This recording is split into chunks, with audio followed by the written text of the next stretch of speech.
Bonjour à toutes et à tous. Bonjour à vous, Marie Steele. Bonjour.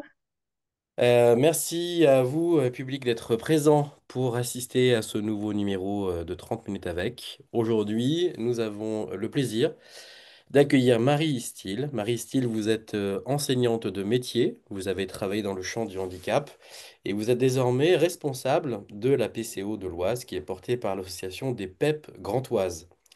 Nous avons eu la chance de nous croiser il y a 10 jours à la première journée nationale des PCO qui était portée par Oui. l'association OVO. C'était une initiative territoriale de l'association.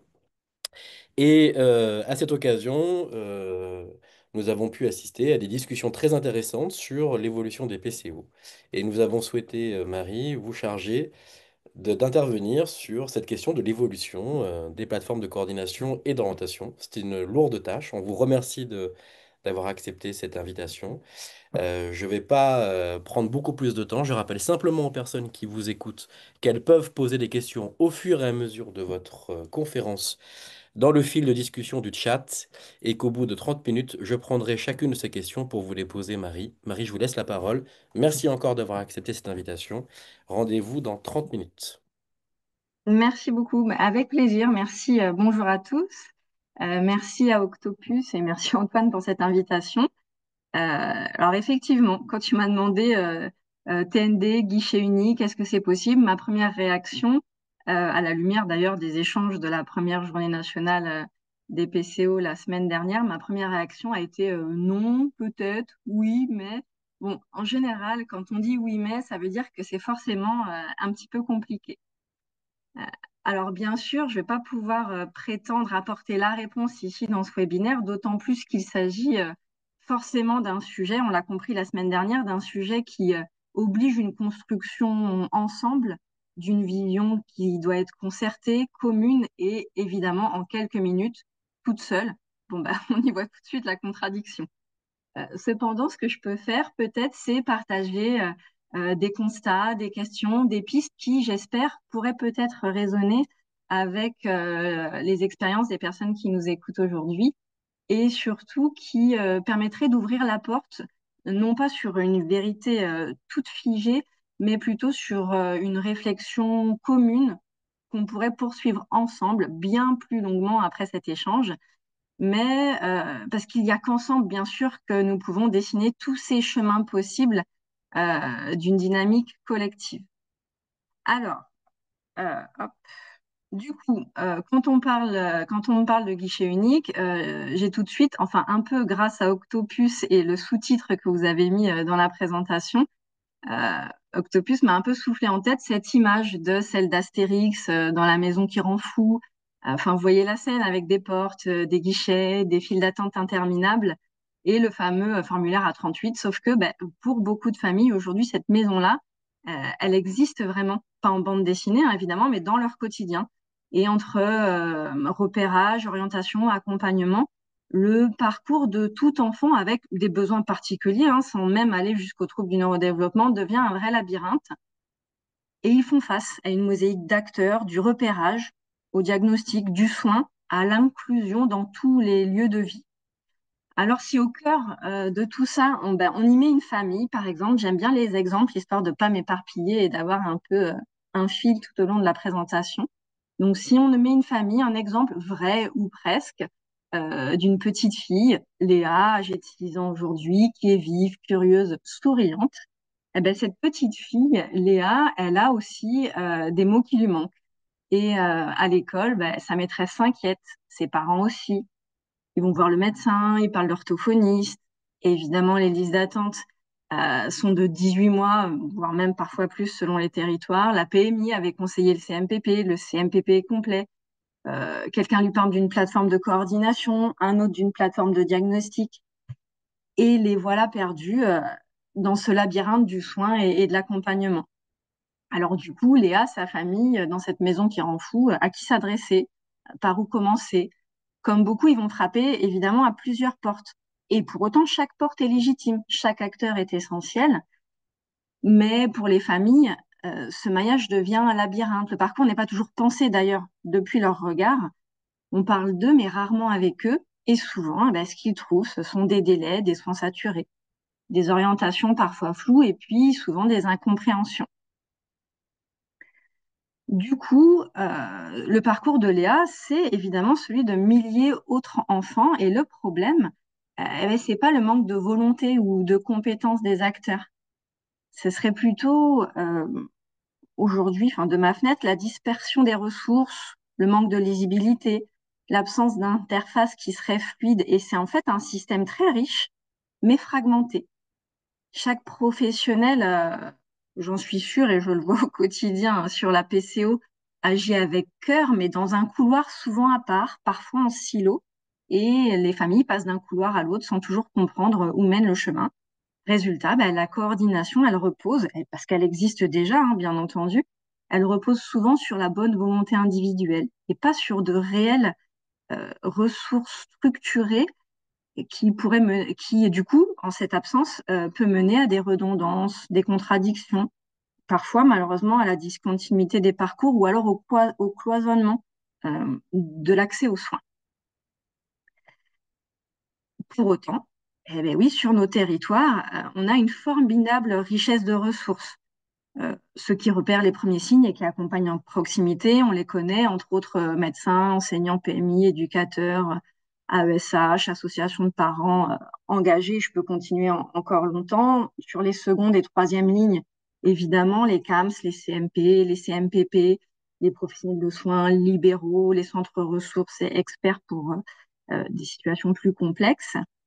Et pour essayer de soutenir tous ces acteurs de proximité auprès des familles, plus récemment, les dispositifs d'appui. Donc, évidemment, pour ma part, la plateforme de coordination et d'orientation pour le repérage des troubles du neurodéveloppement, mais aussi les plateformes diagnostiques autour du TSA ou parfois des troubles du neurodéveloppement au sens plus large, les dispos d'appui à l'inclusion scolaire avec les équipes mobiles d'appui à la scolarisation, à l'inclusion périscolaire avec les pôles ressources handicap, les centres ressources enfance et handicap. Au-delà, quand la situation de handicap est reconnue et que le plan de notification de compensation est notifié, les PCPE aussi, et puis plus récemment, aujourd'hui, les déploiements dans beaucoup de départements des pôles d'appui à la scolarité. Donc, toutes ces dispos d'appui, en plus des acteurs de terrain que j'ai cités auparavant, ben, constituent une véritable richesse, certes incroyable, mais pour les familles et parfois aussi pour nous, euh, parfois illisible. Finalement, je pense qu'on ne manque pas de portes, mais on manque peut-être de passerelles. Et donc voilà le sujet qui arrive à ce moment-là, face à cette multiplicité des acteurs, mais au morcellement et à la fragmentation du réseau, face à cette complexité, mais peut-être que l'idée du guichet unique revient souvent et peut être tentante, une seule porte d'entrée, un seul lieu. Alors certes, l'idée elle est suffisante. Moi, personnellement, je la trouve risquée parce qu'à force, peut-être, de vouloir tout simplifier, on peut aussi finir par appauvrir ce guichet unique s'il devenait, par exemple, parce qu'on le dit souvent, porté par la PCO seule, euh, on risquerait peut-être de réduire la diversité et la richesse des lectures des situations, de voir, si je caricature un peu, du TND partout et également de perdre en réactivité, d'enlever aux familles leur libre choix éclairé de décider pour eux-mêmes et pour leurs enfants. Et si on reprend notre petite Léa, eh ben Léa, elle a peut-être pas un trouble du neurodéveloppement. Peut-être que c'est un simple retard de langage, peut-être que c'est une difficulté d'attachement, un contexte familial tendu, peu importe, plein d'autres explications possibles qui, quand elles sont bien identifiées, permet de mieux identifier les besoins d'accompagnement derrière. Mais dans un système qui serait trop centré sur une seule porte, un guichet unique, eh ben, Léa, elle peut être orientée peut-être trop vite, pas forcément au bon endroit. Et donc pas forcément au bon endroit. Et le danger, alors, dans ce cas-là, du guichet unique, ce serait peut-être de réduire la complexité du développement d'un enfant à une étiquette. Pour le coup, qui protège Léa, c'est à contrario la diversité des regards. Le médecin, l'enseignant, le psychologue. l'orthophoniste ou le travailleur social, et etc. On peut continuer encore longtemps, mais c'est ce regard croisé, bienveillant, pluriel, qui permet peut-être d'éviter toute simplification excessive. Alors du coup, de mon point de vue, non, peut-être que le guichet unique n'est pas la solution. En revanche, il ne faut pas s'arrêter là, mais peut-être qu'un lieu de partage de ressources communes le serait davantage. Alors, vous me direz, c'est peut-être la même chose, mais la nuance est quand même non négligeable. Parce que vers un lieu de ressources partagées, c'est-à-dire dans un lieu où, par exemple, les dispositifs d'appui que j'ai cités précédemment, d'appui aux familles et aux acteurs directs de l'accompagnement, si ces dispos pouvaient travailler ensemble, sans pour autant se confondre, hein, PCO, plateforme Diag, EMAS, PRH, PCPE, PASS, etc., etc., dans un lieu commun, non pas pour tout fusionner, mais pour favoriser la coopération et le dialogue. Non pas pour créer un super guichet, mais plutôt, un peu comme sur l'image là, un espèce d'écosystème vivant où on se connaît, où on se parle, parce que quelque part, la proximité, quand même, donc pas le guichet unique, mais le lieu commun où les ressources sont partagées, eh bien, la proximité, elle crée forcément une meilleure connaissance. La meilleure connaissance, elle crée la confiance, voire même elle permet de débattre et se disputer un peu mieux quand on se connaît, en tout cas, mais la confiance, elle permet d'être un ciment plus solide d'un réseau qui serait à créer, ou en tout cas à renforcer que je l'ai déjà dit, la coopération, elle existe déjà entre nous. Donc, le ciment d'un réseau qui permettrait de soutenir l'existant. Ça permettrait peut-être de répondre un peu plus à ce qu'attendent les familles, c'est-à-dire, enfin, je crois penser que quand on accueille les familles sur la PCO, elles sont plus en demande, elles ne vont pas réclamer un modèle administratif de guichet unique pour savoir vers où aller, elles vont demander plutôt de savoir à qui parler, de ne pas répéter plusieurs fois leur histoire à différents interlocuteurs et de ne pas attendre évidemment des mois pour un premier contact. Et ces attentes, elles sont compatibles, je pense, avec cette idée non pas d'un guichet unique, mais plutôt d'un d'un lieu commun de ressources qui pourraient être partagées.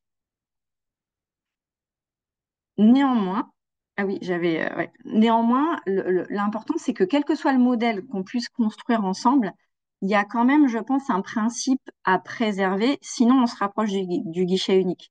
Le principe à préserver, selon moi, c'est l'accueil, c'est-à-dire que les familles, elles doivent, elles devraient pouvoir, si on construit ce réseau concerté, pouvoir frapper n'importe où et être accueillies quand même. C'est-à-dire que le système idéal ce n'est pas celui où tout passe par une seule porte, mais celui où chaque porte est la bonne parce qu'elle s'ouvre derrière sur ce fameux réseau interconnecté à renforcer avec la bonne volonté de chacun.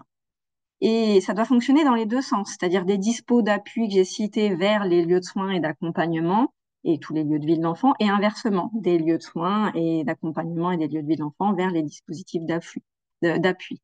Finalement, fluidifier, c'est pas ce qu'on fait parfois un peu déjà, transférer les demandes d'un lieu à l'autre, mais faire vraiment circuler la demande, la famille, la construction du parcours avec la connaissance, la confiance et la reconnaissance mutuelle qu'on a pu construire en apprenant à se connaître et en améliorant ce réseau coopérant et concerté.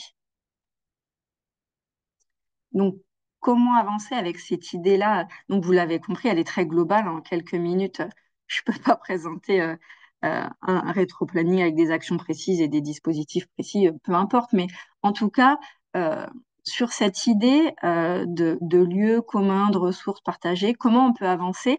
Donc, dans le temps imparti là qu'on a devant nous, évidemment, il n'y a pas de solution clé en main. Et à moi toute seule, je ne représente évidemment pas l'idée d'une construction concertée et partagée. C'est un peu à contresens. Néanmoins, je peux quand même essayer d'enfoncer déjà quelques portes ouvertes, c'est-à-dire que pour les leviers concrets d'une orientation coordonnée, il faut évidemment cartographier les ressources, connaître l'ensemble des ressources locales, nommer aussi peut-être en tout lieu, tout endroit, des référentes d'orientation qui sont les relais de ce réseau concerté, identifier du coup l'ensemble des circuits d'orientation possibles, évidemment déployer ensemble aussi pour monter en compétences et partager nos pratiques, eh ben, des formations croisées, transversales. Euh, Aussi, je pense pas qu'on puisse se faire l'économie de se rencontrer régulièrement, de partager les situations complexes. Peut-être donc, en pensant ce lieu et ses outils communs, identifiés de tous, identifiables par tous. Souvent, finalement, tout commence par un simple échange dans un couloir, encore une fois. Hein. Tiens, on peut se voir réellement pour parler physiquement d'une situation euh, qu'on porte à deux et on ne savait pas si on n'était pas dans un lieu commun et si les ressources n'étaient pas partagées ou concertées. Ce que ça pourrait changer sur le terrain, par exemple, si ces dispositifs d'appui réunis dans une plateforme ressources qui soutient la mise en lien de tous les partenaires existants, évidemment, hein, qui sont les acteurs directs, médico-sociaux, scolaires, soins libéraux, etc., sanitaires, sans être une obligation, euh, ce lieu ressource peut aussi être une ressource facilitante, transversale, quels que soient les lieux de soins vers lesquels on oriente, et les lieux de soins et d'accompagnement, au service de toutes les familles et de tous les professionnels s'ils en ont besoin. Et quand les partenaires partagent un espace commun, je pense qu'on gagne quand même du temps, qu'on gagne en clarté et surtout on gagne en confiance pour pouvoir en échanger, gagne en confiance entre professionnels et on gagne aussi la confiance de la famille pour construire le parcours d'accompagnement. Ici, chacun porte alors ses missions, mais sait où trouver l'autre dans une vision qui est peut-être un peu plus décloisonnée et dans une vision euh, plus globale des parcours. Euh, pour Léa, du coup, donc si on retourne sur notre petite fille du début de la présentation, on peut imaginer effectivement que Léa, elle a fini par trouver une orthophoniste, que ça a pris du temps, beaucoup de temps, surtout pour l'orthophonie, de la persévérance, un peu de chance. Mais demain, si on veut que d'autres Léa soient accompagnées plus tôt et plus justement, je pense qu'il faut effectivement continuer à tisser des liens, ces liens concertés et coopérer. Alors peut-être que pour Léa et toutes les Léa, le guichet unique n'existera sans doute jamais et c'est peut-être tant mieux. J'ai pas d'avis figé dessus, mais en tout cas, moi, ce que je pense à l'inverse ou dans la continuité de cette réflexion, c'est qu'il faut un guichet humain avec des visages, des voix, de la confiance, un guichet où Léa, ses parents, ses enseignants, ses soignants, peu importe quel acteur autour de cette petite fille, trouveront des chemins plutôt que des murs. Par conséquent, si on peut commencer un petit peu à conclure, le but, ce n'était pas forcément d'être complètement exhaustif et d'avoir une solution construite et dictée d'avance. Moi, ce qui m'intéresse plus, c'est les questions derrière. Mais si on veut essayer de faire ce village ensemble, effectivement, fluidifier les parcours, eh ben, c'est pas forcément fermer les portes pour n'en garder qu'une seule. Euh, c'est peut-être les laisser ouvertes, toutes ces portes qui existent déjà, qui sont pleines de bonne volonté, de compétences et de richesses qui permettent d'avoir des accompagnements diversifiés, mais donc les laisser ouvertes et les relier entre elles. C'est faire en fait euh, de notre réseau le guichet unique et de la coopération entre nous tous, cette carte d'identité commune qui permet à la famille de savoir à qui elle s'adresse, quelle que soit la porte qu'elle a ouverte. Et cet espace partagé d'orientation, de dialogue, où chaque acteur garderait son identité, mais où tous se reconnaissent dans un même projet, ce village de la coopération, ça c'est le côté un petit peu poétique de la fin de la présentation, c'est celui où la famille, elle frappe à une porte, mais comme j'ai dit tout à l'heure, où tout un réseau s'ouvre derrière cette porte commune, mais avec mille mains ouvertes. Et donc, dans cette proposition très générale, je suis obligée de conclure en disant qu'il ne faut malheureusement pas oublier que aussi fluide que soit notre réseau, aussi solide que soit la coopération qu'on pourrait continuer à construire ensemble, je suis obligée de rappeler que si les soignants manquent et si les professionnels restent saturés, alors tôt ou tard, on viendra quand même à buter contre une porte fermée. Et c'est bien là quand même aussi, peut-être dans un autre sujet, notre défi collectif, c'est non seulement orienter mieux, et ça, c'est évidemment, je l'appelle de tous mes voeux, mais aussi de permettre à l'orientation d'aboutir. Et donc, si ensemble, eh ben, on continue à construire ce village invisible qui, pour moi, on a déjà commencé à construire au service des enfants, des familles et de tous les professionnels qui sont en accompagnement direct de ces enfants.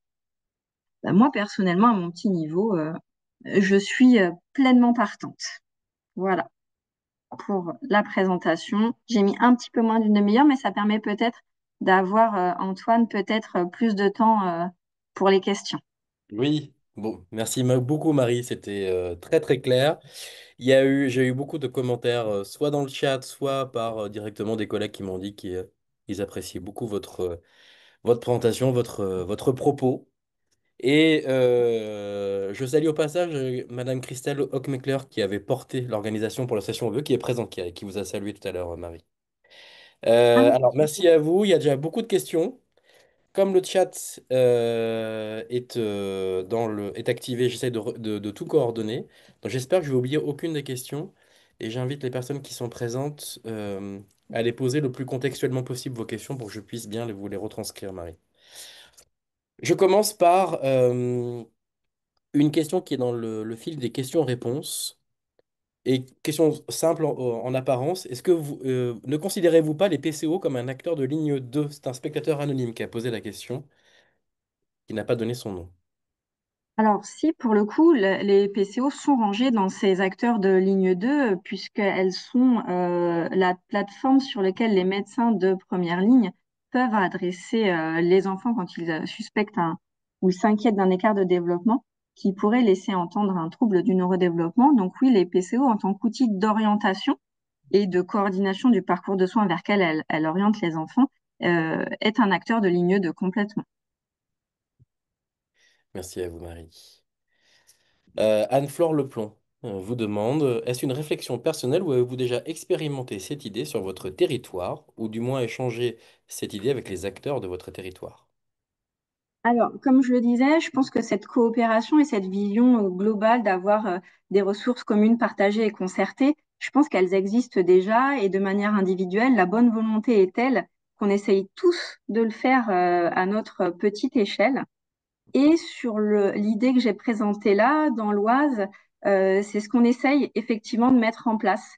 Parce qu'on a déjà physiquement en proximité des dispos qui sont assez proches et on s'est rendu compte que la proximité physique permettait d'être hyper fluide dans les échanges d'un enfant. La petite Léa, on va se rendre compte qu'elle est adressée à la PCO, mais que l'EMAS a été sollicité par l'école, que le PRH intervient pour la cantine et la garderie et qu'en fait, le fait qu'on n'ait pas forcément de réseau structuré, concerté, d'outils communs, fait que si on s'était pas croisé dans le couloir, ben, on n'aurait peut-être pas su qu'on accompagnait le même enfant.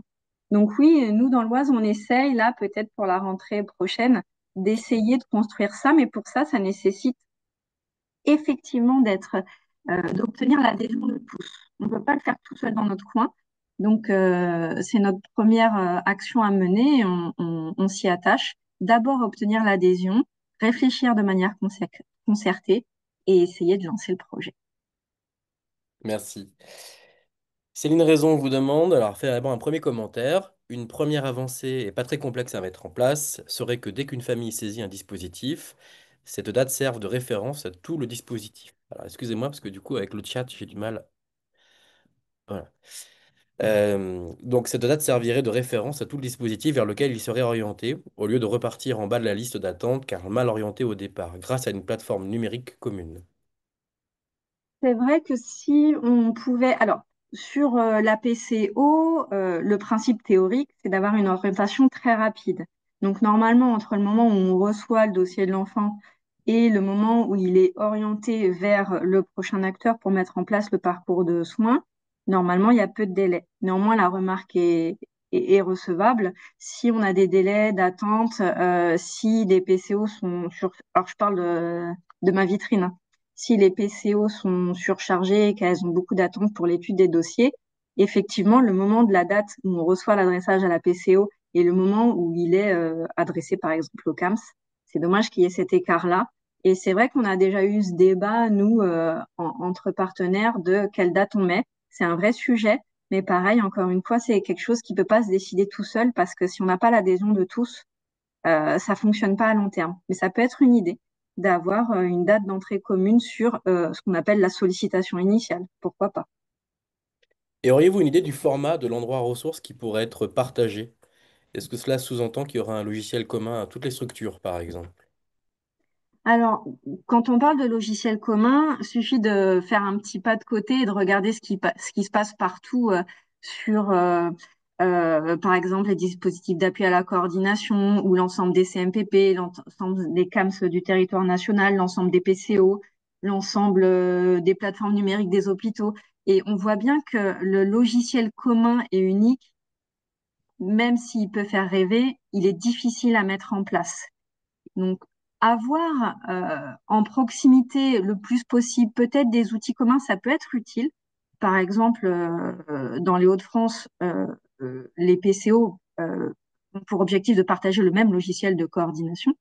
Et c'est le même logiciel que les dispositifs d'appui à la coordination et le même logiciel que les réseaux d'enfants suivis vulnérables. Donc, si en proximité, on peut réussir, ça peut être intéressant. De manière globale et générale, je pense malheureusement, on voit dans les faits que c'est difficilement réalisable et donc le second enjeu, si c'est pas le même outil, eh ben c'est forcément l'interopérabilité des outils pour que si on partage pas le même outil, on arrive quand même à partager les données. L'idée géniale d'un outil unique, oui, réalisable, je ne pense pas. Hmm. Il me semble d'ailleurs que ça avait été évoqué par Étienne Pau à la Journée nationale. Exactement, qu'il ne partait pas de ce principe-là, puisqu'en ce moment, par exemple, sur les PCO, il y a des groupes de travail sur l'écriture d'un cahier des charges de ce que serait un logiciel de coordination pertinent. Et dans le propos introductif de ce que groupe de travail, ce n'est pas créer un outil unique, mais c'est créer un cahier des charges unique qui permet à tous les outils qui se ressembleraient de respecter le même cahier des charges. Toujours un peu dans cette question de la coordination, en plus des acteurs de coordination, PCP, PCO, PCPE, DAC, imagineriez-vous, pardon, vous aussi, des pro-référents des CAMS, des CMPP? Je sais pas, ça permet d'amorcer cette question du lien avec les structures territoriales. Oui, je l'ai un tout petit peu dit là dans la présentation en parlant, je sais plus comment je l'ai dit, de référents, je sais plus comment je l'ai dit, de référents de coopération en tout lieu, tout endroit. C'est-à-dire que, en fait, il faut que ça aille dans les deux sens, sinon ça marche pas et ça devient un guichet unique. Mais il faut qu'on soit tellement bien concerté et mis en réseau que, quel que soit l'interlocuteur, imaginons on tape à la porte du CMPP, mais c'est pas forcément l'endroit, etc. Il faut que la connaissance du réseau interconnecté soit partout et que dans tout lieu, tout endroit, toute structure, il y ait cet interlocuteur peut-être, par exemple l'assistance sociale du CMPP, qui connaissent parfaitement le réseau et qui soit peut-être le point relais pour permettre à la famille de ne pas recommencer son discours et de réorienter, mais de partenaire à partenaire, la famille sans que la famille ait à refaire la démarche. Donc oui, ça paraît essentiel, ça.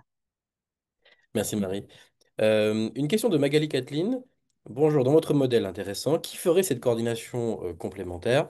N'apporterait-elle peut-être pas une strate supplémentaire au lieu de simplifier? C'est peut-être un risque. C'est ça, c'est tout le risque. C'est un peu, alors pour moi, c'est clairement le risque du guichet unique, c'est-à-dire de ralentir, de perdre en richesse, etc. Et donc là, le gros enjeu, mais c'est un risque effectivement, c'est qu'il faut penser ce lieu de ressources commun, non pas comme une obligation qui pourrait, dans tout cas de figure, être le passage obligé et qui pourrait ralentir certaines situations d'orientation et d'adressage, mais qui peut être le lieu facilitant quand on en a besoin. Et quand il y a un lieu qui est facilitant et commun quand on en a besoin, ça ne peut que accélérer l'orientation, puisqu'on ne sait pas vers qui aller et on a trop d'interlocuteurs à qui s'adresser. Après, si la famille sait que le médecin qui l'accompagne sait qu'il doit aller au CAMS, le but c'est ça, c'est on va direct au CAMS et que c'est pas le sujet parce que sinon on perd du temps.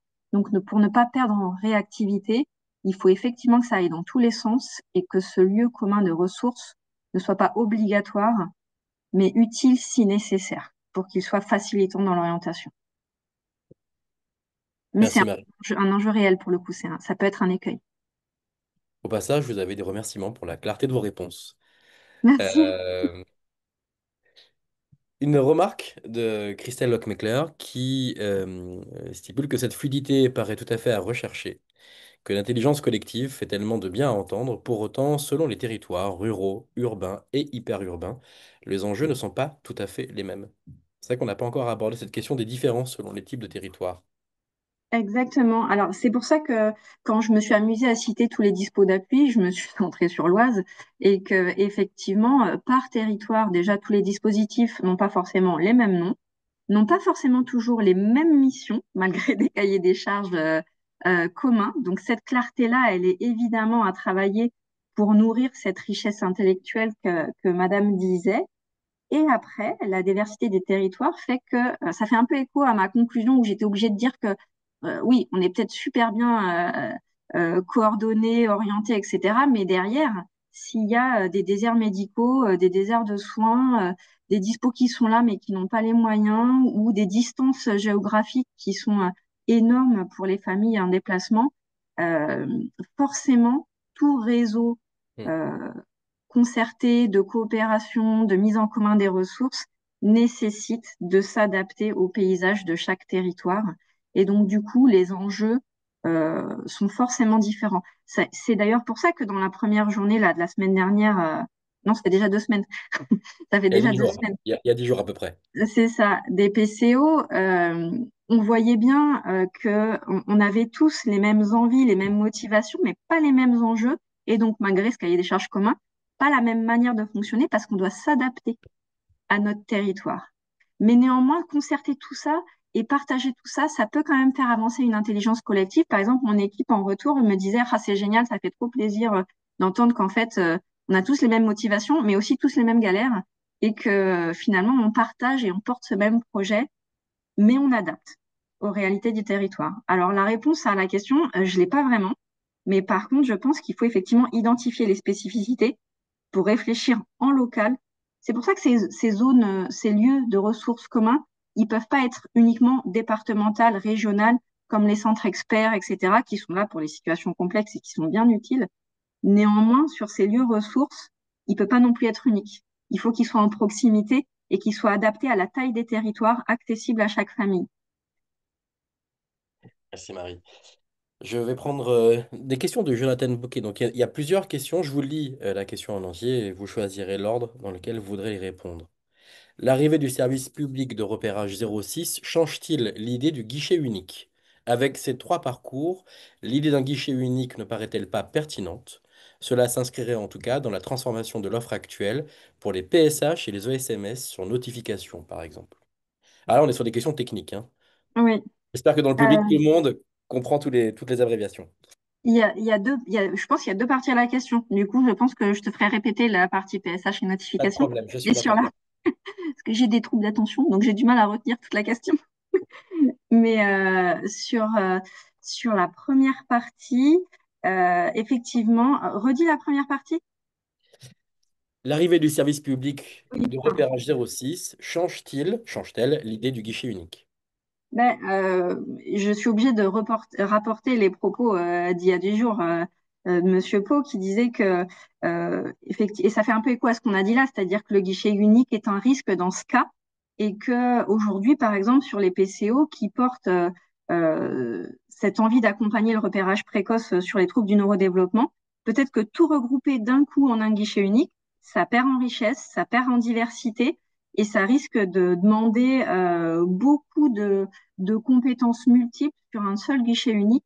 Et donc, lui, il appelait de ses voeux de construire, si nécessaire, ben, ses dispos pour le TND, ses dispos pour la paralysie cérébrale, ses dispos pour le polyhandicap, les construire de manière opérante d'abord et peut-être après coup rediscuter de l'idée d'un guichet unique quand on sait que si au préalable on a réussi de manière parallèle à construire ces réseaux concertés d'orientation. Si tout de suite on fait guichet unique, moi je pense que ça fait écho à ce que j'ai dit juste avant. On va perdre tout de suite en richesse, en diversité, en possibilité de décloisonner les soins ou en rapidité d'intervention. Je pense que ce serait mettre la charrue avant les bœufs. Et sur la deuxième partie, c'était les personnes en situation de handicap et l'identification, je sais plus. Avec sur un parcours, l'idée d'un guichet unique ne paraît-elle pas pertinente? Ah, alors, bah, du coup, là, c'est sur une autre étape parce que si je caricature un peu dans un monde parfait, tout ce qu'on décrit là, c'est au départ. Repérage, construction du parcours, orientation. On n'est pas encore éventuellement, on l'est souvent en parallèle, hein, dans la reconnaissance des situations de handicap, mais sur cette partie-là, cette autre partie du parcours où on a identifié les besoins et le retentissement sur le quotidien, pas forcément le diagnostic, je rappelle, le retentissement sur le quotidien fait la reconnaissance de situations de handicap, que le plan de compensation est notifié et qu'il faut le mettre en œuvre.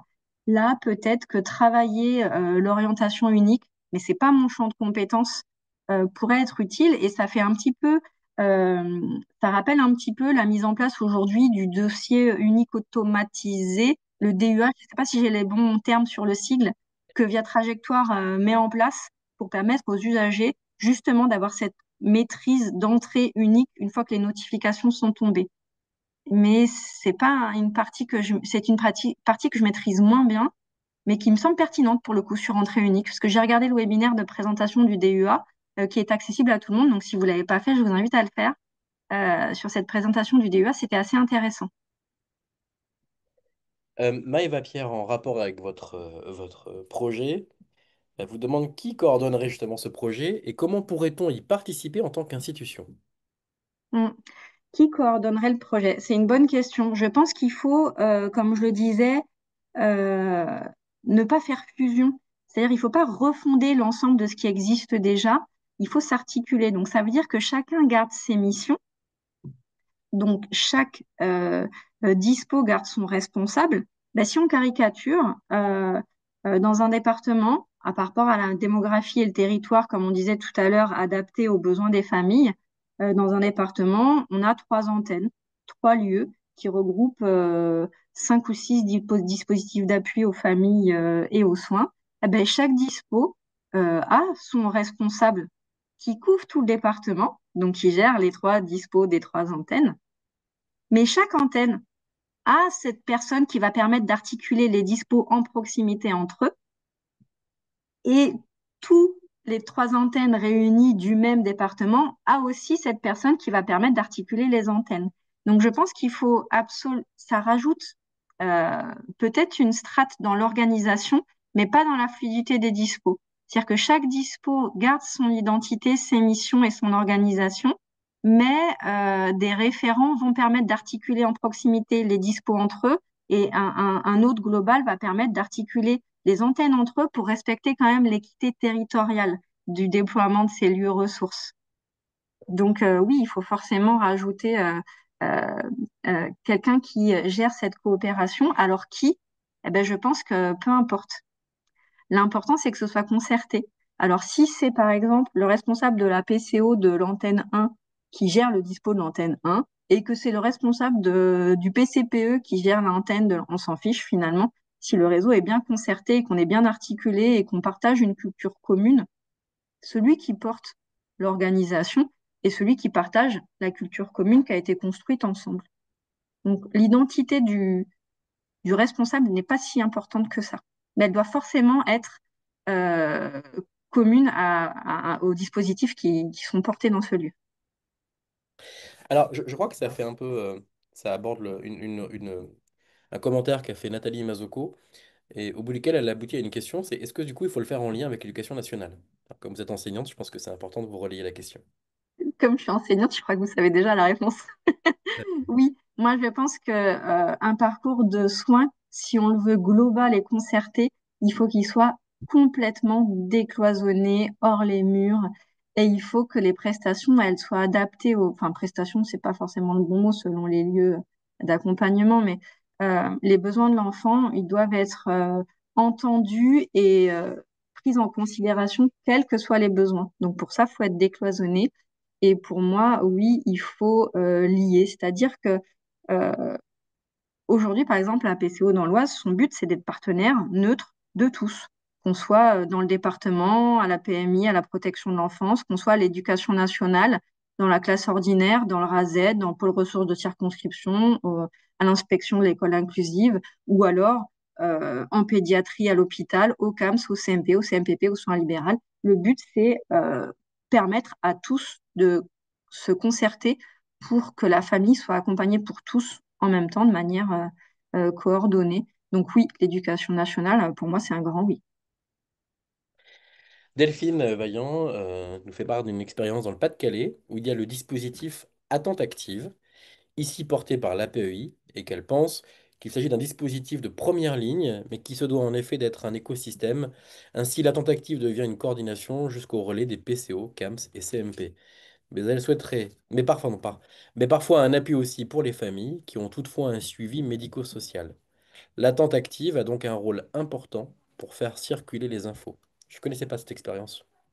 Moi non plus, mais je pense que si on regarde bien dans chacun de nos territoires, on a cette équivalence.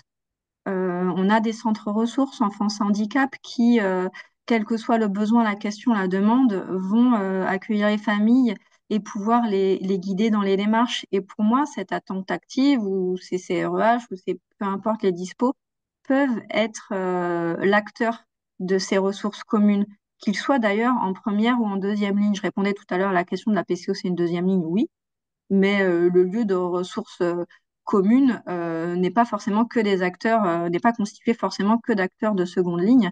Quel que soit le niveau d'intervention, on peut mettre en commun les ressources. Donc oui, c'est un bon exemple qui montre que quel que soit le niveau où on est dans le parcours et l'orientation, je pense qu'on peut participer à cette ressource commune. Et je trouve d'ailleurs que, alors c'est peut-être pas le bon terme, j'allais dire le droit commun, mais tout ce qui est le plus proche des enfants du quotidien, c'est finalement eux les plus et c'est finalement eux les plus nombreux, qui sont le plus à même d'être acteurs directs, rapides et réactifs de l'accompagnement des enfants. Et tout ce qui est plus spécialisé, donc on y va, hein, seconde ligne, troisième ligne, etc., peuvent être en soutien. C'est pour ça qu'il faut décloisonner, être en soutien et venir nourrir le parcours qui est fait de toute façon au quotidien par tous ceux qui n'ont pas le choix et qui le font avec plaisir et qui sont aux côtés des enfants. Un peu comme, j'aime bien cette image, donc je vais le redire, un peu comme la pédagogie Montessori qu'elle a pu inventer pour des enfants en situation de handicap. Et on se rend compte qu'en fait, une réflexion spécialisée pour accompagner des difficultés s'adapte absolument à tous les enfants et que tout enfant peut en profiter. Donc, il faut avoir pour moi une vision hyper décloisonnée, hyper large et à tous les niveaux d'expertise. Merci à vous, Marie. Céline Raison demande quel lien vous envisageriez-vous avec le service de repérage précoce et pour quelle tranche d'âge? Ouais. Ben, il n'existe pas encore, en tout cas sur nos territoires, donc j'ai pas la réponse. Pour moi, donc si ce service de repérage précoce est déployé, on ne sait pas sous quelle forme.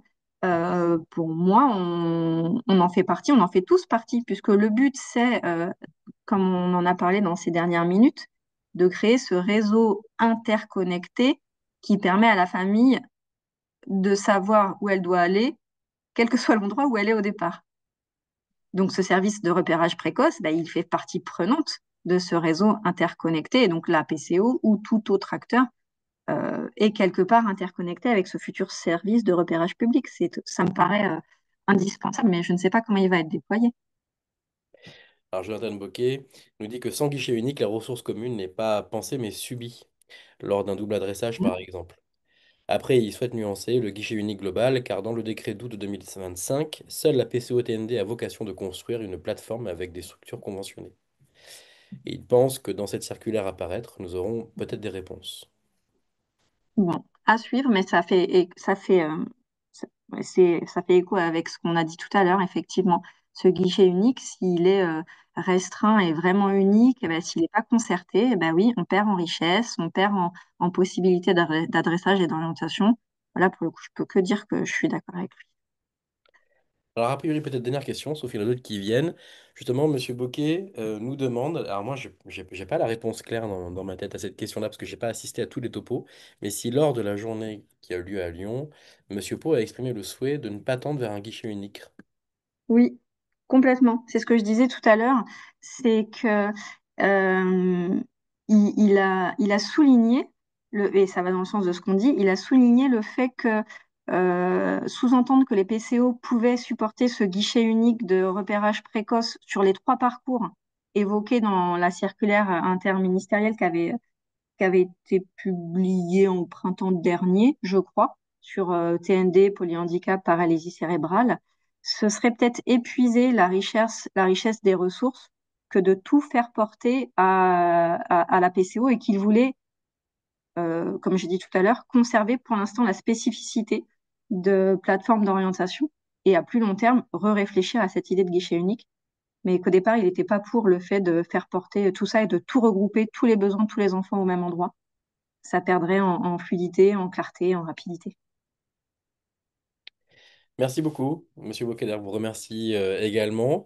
On va s'arrêter là. On n'a pas d'autres questions. Merci beaucoup, Marie Steele, parce que c'était vraiment extrêmement, je dirais, ça demandait de traiter énormément de sujets que d'aborder cette question-là en format visio, en direct. Vous l'avez fait brillamment. Il y a beaucoup de commentaires élogieux sur la Merci. clarté de vos propos. Donc, merci beaucoup.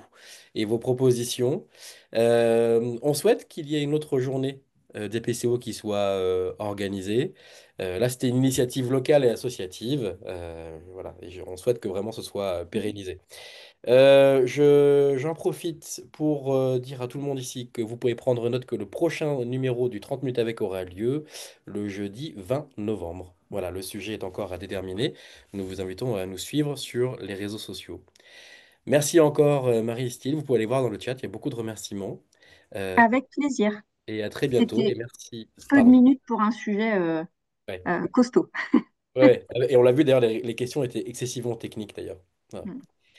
Merci encore, à bientôt, au revoir à tout le monde et merci pour votre fidélité. Merci, au revoir. On est encore en live, on va couper le live, Marie.